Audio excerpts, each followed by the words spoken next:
So hello and welcome to the final episode in season 1 of the podcast. And here I've got Andy Westerdale.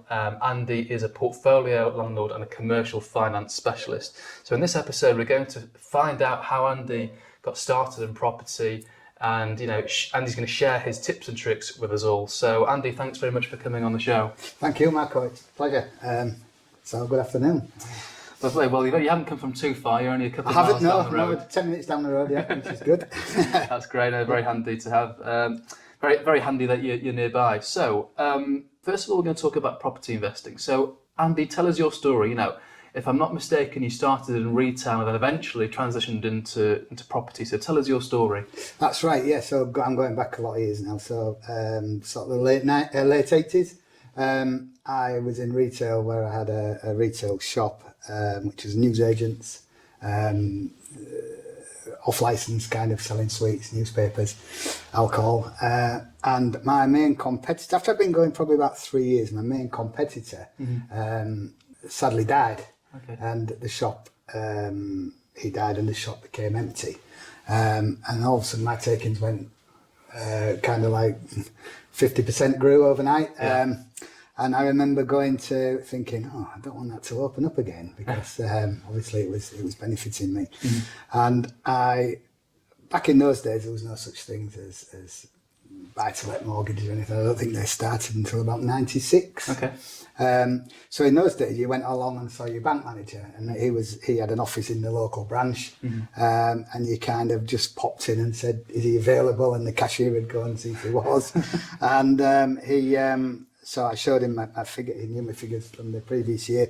I showed him what they'd gone to, and said, "Look, I need to buy this property, because I don't want it reopening as another shop."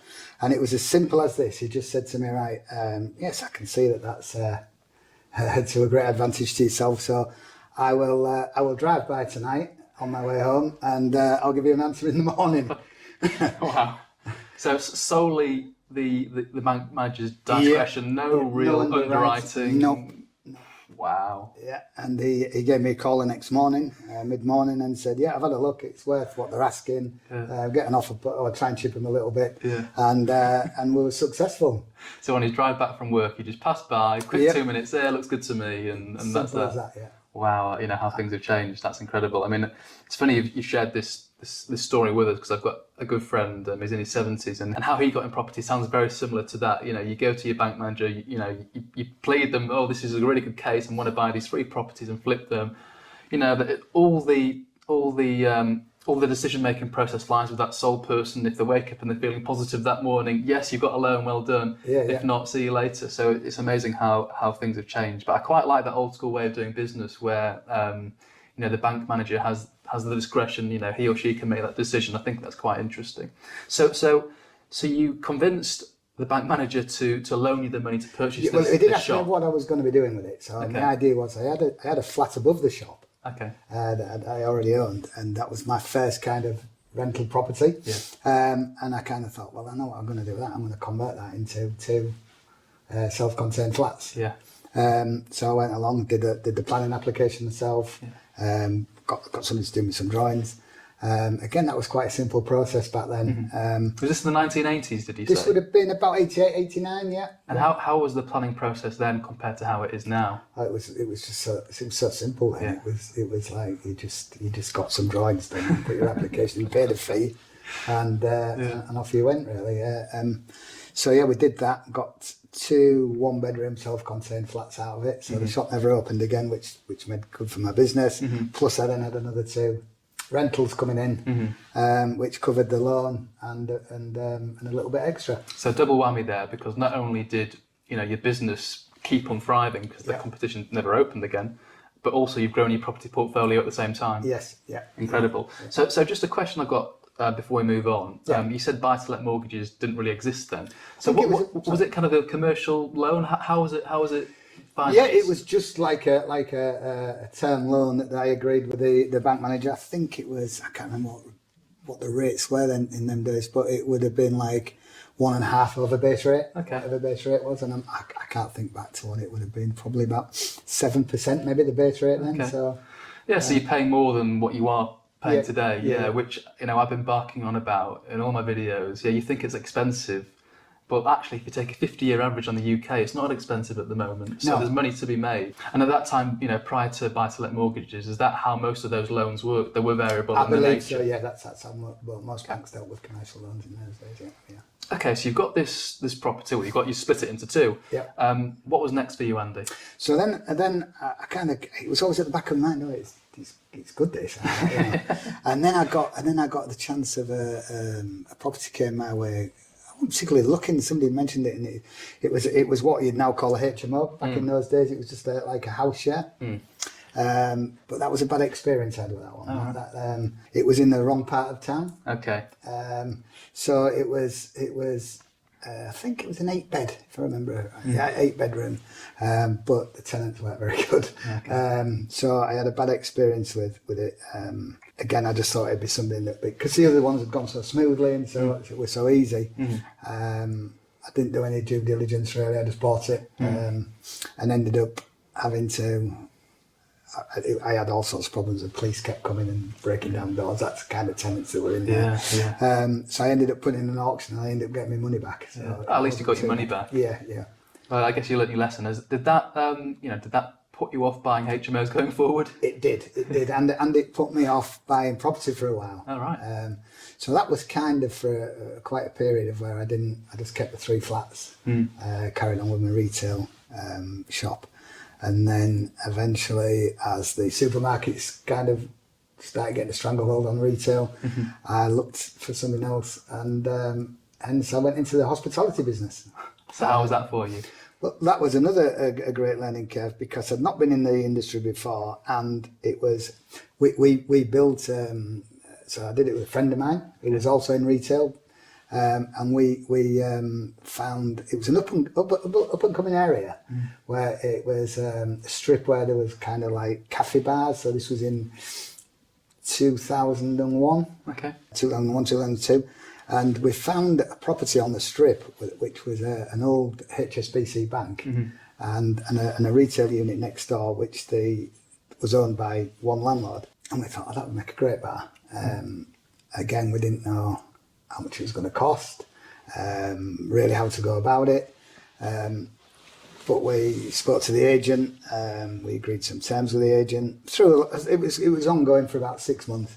And then we started getting some costings to turn it into a bar, which kind of shocked us. We had in our heads probably about 250,000 it would take, and it was almost double that. Wow. So again, it was trying to get the funds. We had some of our own cash. We remortgaged our properties, our residential properties. Okay, wow. Again, it probably took us about another year to get it up and running. And then it was quite close sometimes whether it was going to be get it finished because we kept running out of money. Again, we didn't do any there was always things that came, it was unexpected. I'll give you an example of like because it'd been a bank, there was a strong room in there. And it took a long time because of the walls being so thick, and I think builders said they went through about 28 skips. Or concrete, or whatever it was. Yeah, wow. Just breaking it up, and it was all had steel in it. You know. So that was good. But yeah, we ended up getting that open in the summertime. We wanted to get it open at the beginning of the summer, but it was the end of the summer. We had 10 years growth with that business. Oh, wow. And in that time, we'd got the loans paid back and started making some good returns. So I again started looking at property again. By this time, obviously, the buy-to-let mortgages were available. And in that time as well, I met my second wife, and she had a property she lived in and I had a flat I lived in. And then we we got together and then bought a place together. And thought, well, we'll keep our properties that we had before, and we rented those out, and then we just built a portfolio on the back of that. Really, she enjoyed the property.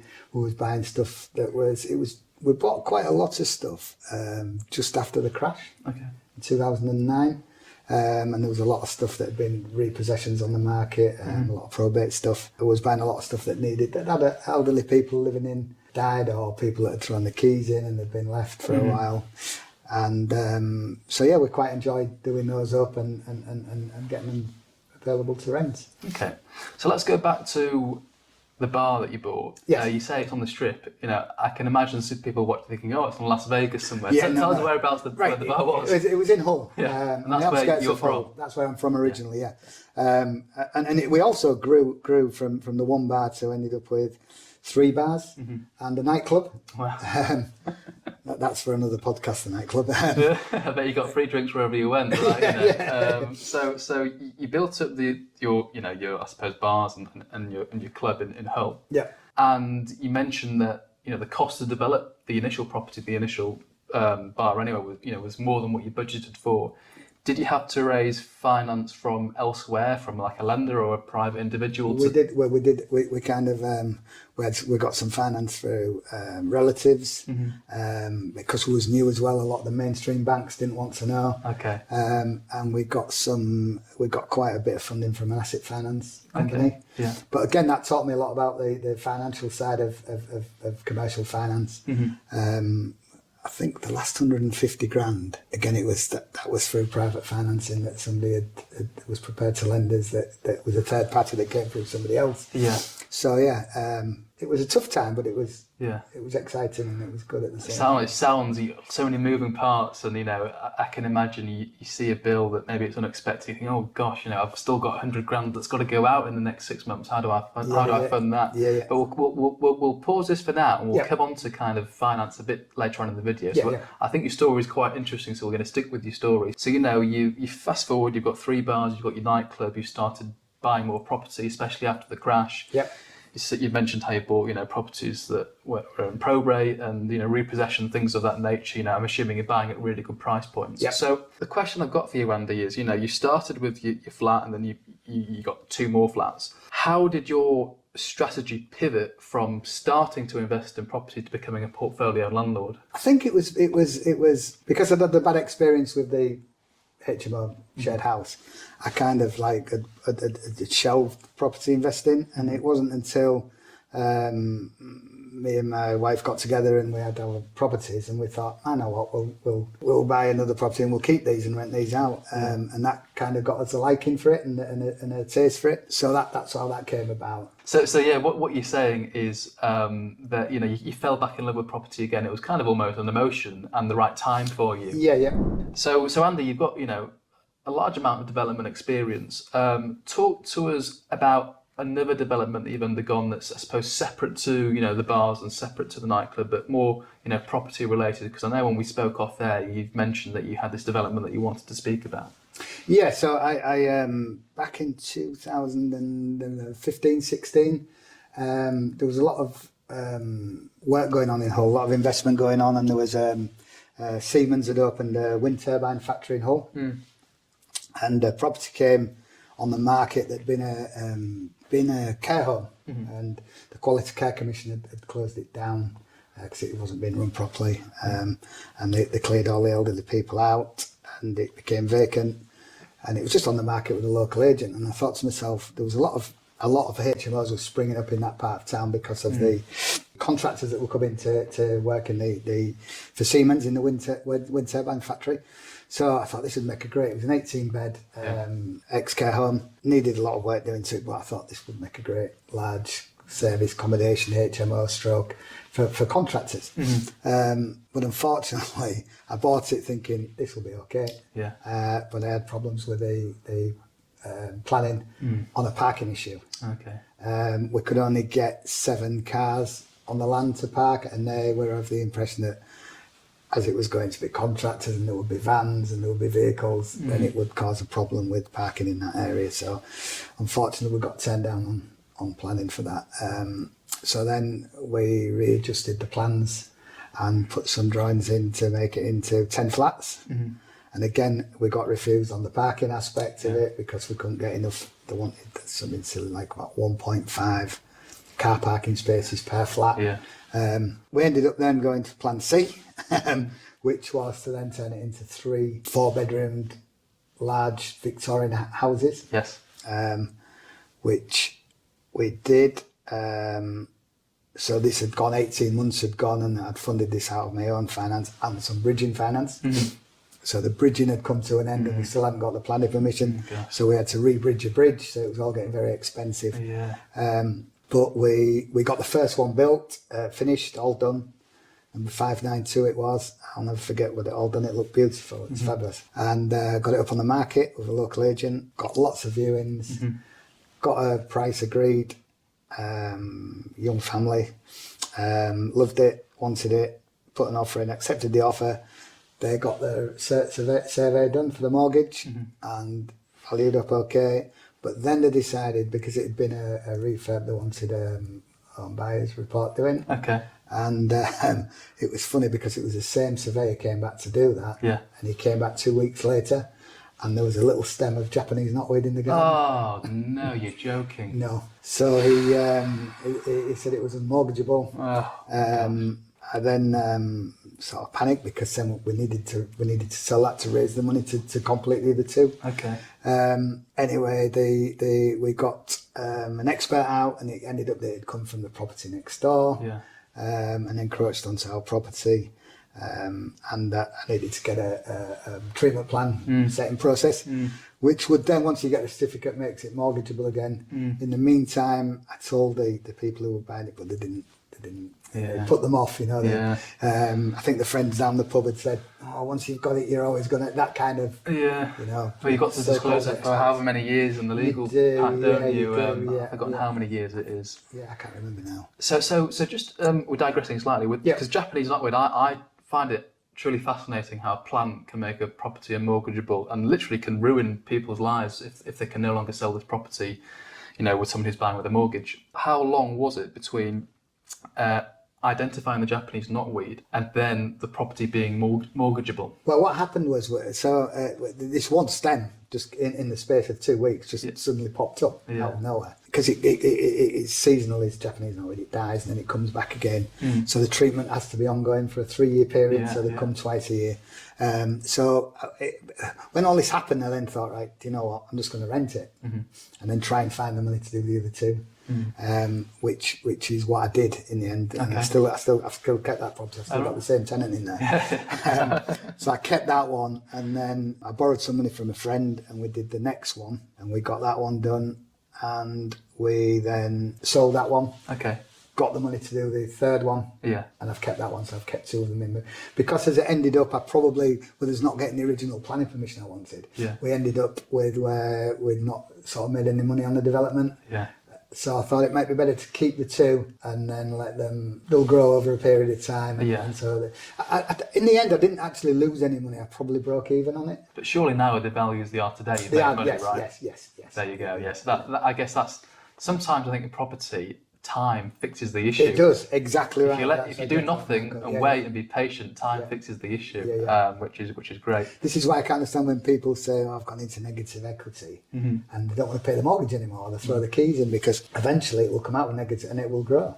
It's been proven over. That's it. It's a long-term strategy. I mean, it's evident just through our conversation so far, Andy, that you know you've obviously raised finance for your own purchases from several different entities. You know, friends, families, bridges, asset finance companies, and it's no surprise why you have a commercial finance business now, because you've done it yourself and you know the struggles that an investor goes through to obtain this kind of finance. And towards the end of the video, we'll touch upon your company and maybe how you can help. But I suppose the question I've got for you, Andy, is, you know, what advice do you have for the viewers watching here today? Maybe they're thinking about development and they need to raise money to fund this development, or maybe for the purchase. What advice do you have for those people in terms of, you know, raising finance to make that deal happen? I think if you do your due diligence, I mean, I was a little bit naive. I didn't do enough due diligence on the planning side. If I'd have got that and my plan had have gone to so I was funding it 50% with my own cash, 50% on a bridge for the purchase. And then the bridge was also going to lend me some money for the development for the first one. So we had everything kind of, he was going to lend me the money for the fit out as the serviced accommodation stroke HMO. Yeah. Because the figures, we'd done all our figures on it, what kind of revenue it was going to create. So he was happy to fund the 50% of the purchase and the 100% of the refurbishment. So if that had gone to plan, everything would have been fine. But it was, the thing came when we couldn't get the planning. He then wouldn't have the appetite to lend the money. He was quite happy at the bridge, the 50% of the purchase, but it wouldn't fund the rest of it. So then I would say to anybody, make sure you've got your planning in place, and then go to the funders, and then you can go along with your business plan without saying, if I get planning permission. So then you know you've got it. And that would be my advice to anybody who is just do as much due diligence as you can. Do as much research as you can, plan, and ideally, if you've already got the planning in place or the agreement in place, then go to the then get finance. Don't go before then. Okay, fine. And I suppose following on from your several developments, what have you learned? Because obviously some developments have gone well, some haven't. What have you learned from your several developments so far that you can maybe pass on to the people watching this video? I would say, and I'm going to say this, is get yourself a good broker. Because and especially one who's maybe got some experience, because they can walk you through the pitfalls, they can look at them, and they might see them that you don't see. Things that you've not seen or taken into account. So a good broker would say to you, have you thought about this? Have you thought about that? Have you done this? Have you done that? That would be my biggest advice, because it's always better as well to have somebody else looking at it with you rather than just yourself, because the thing with property, you can get kind of giddy with it and carried away with it, and sometimes you need somebody who's maybe going to say, well, have you thought about this? Well, I think it's not just that. I think if we take it one step further, not just a broker, it's someone that's done it, been there, got the t-shirt. Yes. And because you're both a developer and you're a commercial finance specialist, you can add value from that point of view as well, which I think not a lot of brokers can offer that same experience. No, I find a lot of brokers that have come from a banking background, or just a sales background as well, really, yes, because in commercial finance, it's kind of all sales, really, isn't it? It is, yeah.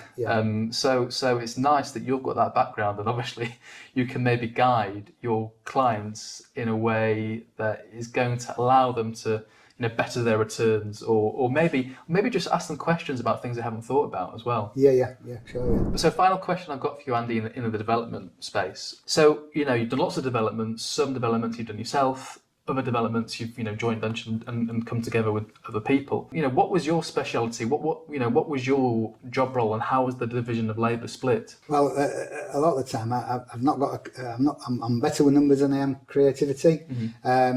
And again, if somebody's going to do something, they either need a bit of both, or if you've got somebody else who can do that.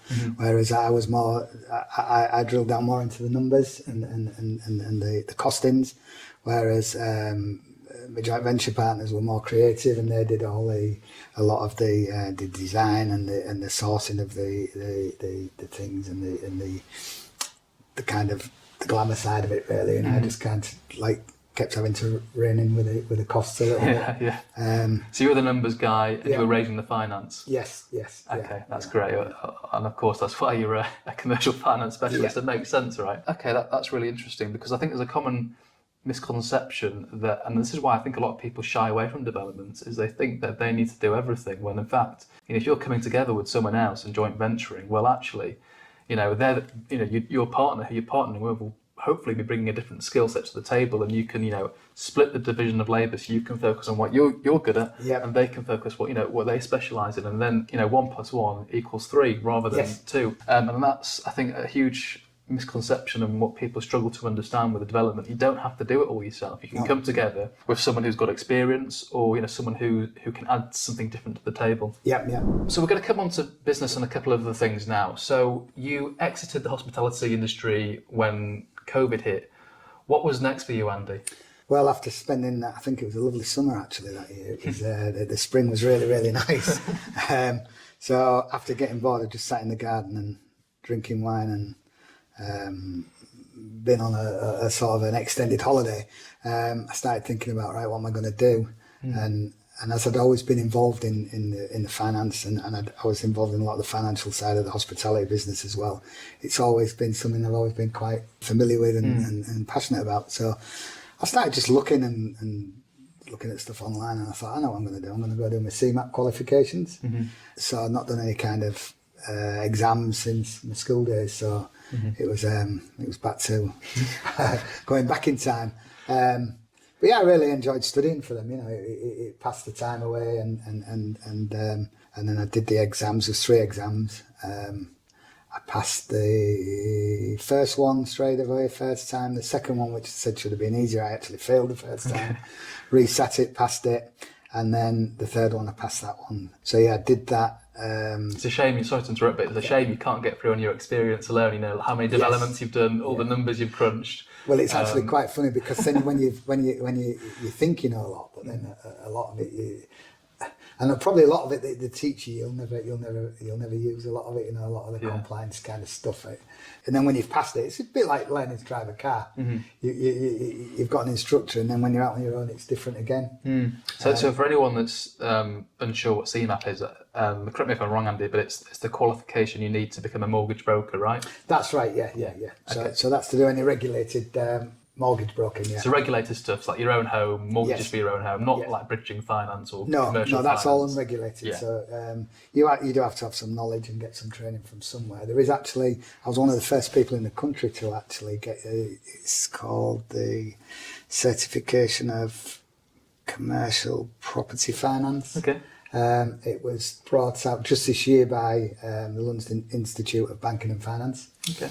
And it came out in May, and I passed it in beginning of July, and I think I was in the top 5 people in the country to pass it that quick. Wow. So again, it was good to do, to go back, because then it also, it's just an accreditation, that. Yeah. But it was good to go back, and it's good to have. Yeah. So that people know that you've got that. So you got your CMAP. Yeah. What happened next? So I got my CMAP. I then started thinking about what I was going to do, and a chap I knew, again from Hull, who was a commercial finance broker, who used to be in the catering business. So I knew him from when we was in the hospitality business. Well, I didn't bump into him, I actually rang him. And he said he was an appointed representative of White Rose Finance, and I maybe ought to go and have a chat with them. In Selby, they're only based in Selby, North Yorkshire, so I went down there, had a chat with them there, and said, yeah, it's something I'd like to do. So I became part of their broker plan. So you pay some money, they give you some training, you use all their panel of lenders, you've got their compliance team that keep you compliant. So then off I went out into the big wild world of commercial finance. And so I have these guys that I can always fall back on as well, that have got, I think the 2 guys who own the business, between them have got about 60 years of experience in commercial finance, property finance and that kind of stuff. So so I'm an appointed representative of them. It's my own company. I use their resources. So what types of financial services do you really focus on? You know, what's your bread and butter stuff? It is the property stuff, really. I do a little bit of asset finance, because I've got past experience of that. But mainly property finance. I do quite a bit of short-term bridging finance and refurb finance. For people who are probably buying properties that they want to turn into HMOs, or that they're buying at auction and they need a quick, it needs to be done quickly. I've got some really good lenders out there that are a little bit better than my experience of them when I had it myself, because when you come out of the period, whether it be 12 months, 18 months, if you haven't gotten the money back, they can all of a sudden the rates can double. But there are some bridging lenders out there that if you've got a good reason that the project is overrun, they're quite happy to because they know how it works. And that they'll, you know, if you've said it's going to be 12 months but it ends up being 15 months, they don't hit you with any penalties, which is always good. But I find a lot of the bigger ones are quite ruthless in the fact that if you don't get there, there's huge penalties to pay. And I guess that's the benefit of using a broker, right? Because the broker will know which bridger to approach and who's best for your particular circumstance. Yeah. So Andy, you kindly shared your story with us all today. Do you have a quote that you live by or that you think of often? Yeah, my biggest quote that I like to think about all the time is quitter never wins and the winner never quits. Quitter never wins and a winner never quits. Yes, yeah. What a great quote. I've never heard of that one before. Yeah, I've got that on my office wall. Have you? Yeah, so when I have bad days and I feel like quitting, I just look at that and think. Yeah. I guess that's the key, never give up, and if you don't give up, you will eventually win, won't you? That's right, yeah. Okay, amazing. I've never heard of that one before. That's great. I'm going to write that one down. Another question I've got for you, Andy, is, you're an experienced investor, seasoned developer. If you could go back to 20-year-old Andy and give 20-year-old Andy some advice, what would you tell yourself? Nowadays, in the climate that it is now, I would tell them to get as much education on property as they can. There's loads of education out there, lots and lots of it. Some good, some bad. Some is expensive, some not so expensive. I mean, there's lots of stuff you can do for free now with YouTube and following people who are doing it, and to do plenty of due diligence, to be focused, and to probably get a mentor if they can. That's what I would say to myself. That's what I would do now if I was a young guy starting out now.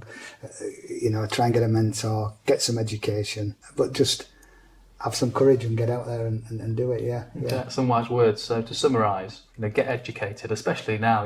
Everyone has access to knowledge now. There's no excuse not to get educated. There's lots of stuff out there. If anything, if you're not upskilling yourself, you're not going to be competing on a fair playing field, because the other person is going to know more than you. And then in terms of if you can get a mentor, especially for your development stuff, if you get a mentor who's done similar developments or bigger developments, a quick half-an-hour chat could probably save you tens of thousands of pounds. Exactly. At a minimum, at an absolute minimum. So I think for development, for large-scale development, having a mentor is absolutely essential. So that's quite interesting. But I think one thing we've hit the nail on the head, and we've mentioned this before so far in the video, is in property sometimes time is the kind of the magic factor, and I think from you sharing your story with us all, we can see how in several occasions time has actually solved the problem, and a lot of people try to time the market, but actually time in the market normally beats that, doesn't it? Yes.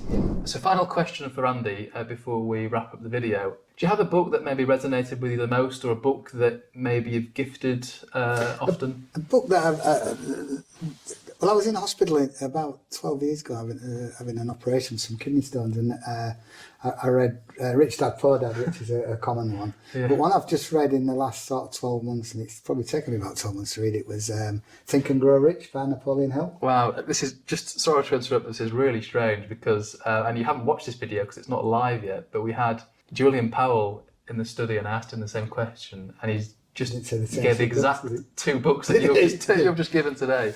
So I guess, viewers, you've got to read these books. I've read Rich Dad Poor Dad, an incredible book. Yeah. I haven't read the second book. I just, for some reason, the title doesn't resonate with me. But is it as kind of all about money as it seems, it's kind of like the guy Napoleon Hill wrote it, I think, over a 25-year period. Oh wow! And he managed to get interviews with the main industrial leaders in America, like Andrew Carnegie, wow.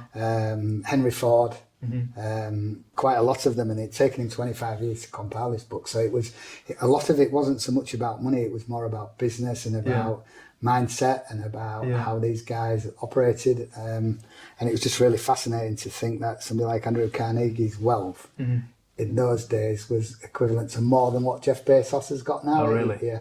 That's how much money, all these guys seem to do a lot of philanthropy with the money. The Carnegie. There's lots of museums and libraries that he built in America and the US. But he was a Scotsman, of course, as well. So he was. Well, you've sold that book to me now. I'm going to read it now. Yeah. But I've got one of Dale Carnegie's books up there. How to Win Friends and Influence People, somewhere on the shelf up there. But yeah, thanks for sharing those recommendations. And hopefully, if you haven't read those books, well, you've got to read them now. 2 people have recommended them, so you've got no excuse. Must be good. Yeah, they must be good. But Andy, thanks very much for coming on the channel. I really appreciate your time. I really appreciate you sharing your story and being very honest and sharing, the successes and the failures of being a property investor, and I think that's what it's all about.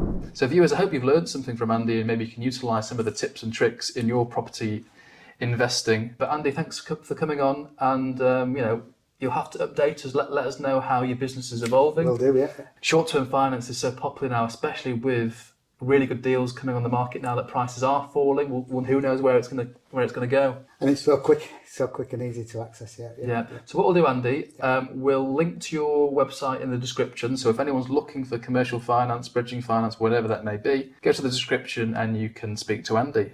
So Andy, I'll leave it there. Thanks very much for being on the show. Thank you, Mark. It's been a pleasure.